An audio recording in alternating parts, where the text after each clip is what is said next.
Tonight was the regular meeting of the school board for ISD 318. Tonight we heard from Principal Dan Adams from RJ EMS, and he spoke about positive behavior intervention and supports, a system that they've been working on there at the middle school to address behavior. It's a real planful and proactive approach, recognizes students who are behaving according to the rules. It's a system that we've implemented in our elementary schools and starting to see the impacts of that. He shared some data around the reduction of some behaviors that were troublesome there, and so we're seeing some good positive movement there. We also heard a report from Peter Leatherman from the Morris Leatherman Company. The school board, as part of its budget planning over the last few months, has been looking towards how to address significant budget shortfalls that have led to $7.5 million in budget cuts over the last 4 years. One of the ways and tools that the school board has, one of the few that they have, is to look to the community for support.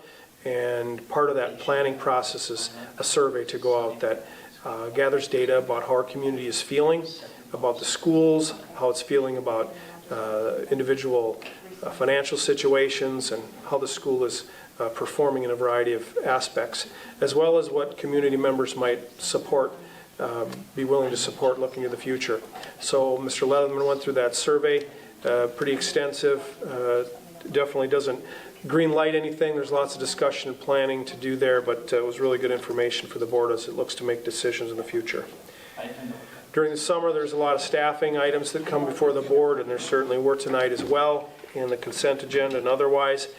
Carol Lundeen, school district business manager, shared the budget for fiscal year 24 that was approved by the school board. For our second year in a row, the board adopted a balanced budget, but we'll be using the remainder of our COVID funds to do that.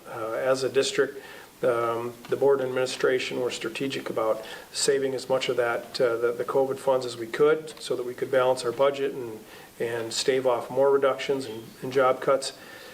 But the budget will be balanced for next year using those COVID funds, but after those COVID funds are gone, they won't be available anymore, and we'll have more tough budget decisions ahead.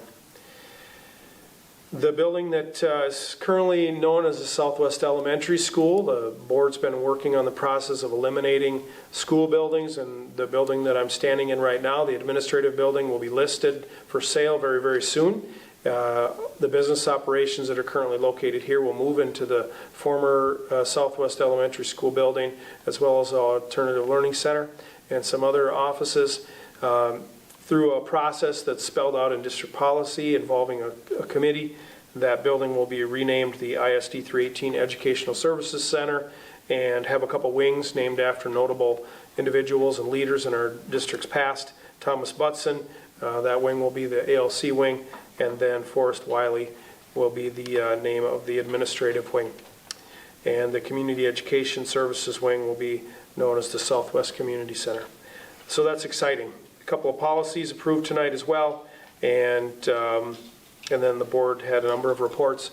Many of the board members are very, very busy negotiating with our labor groups right now, and so that's occupying a lot of their time. And that's the report for tonight.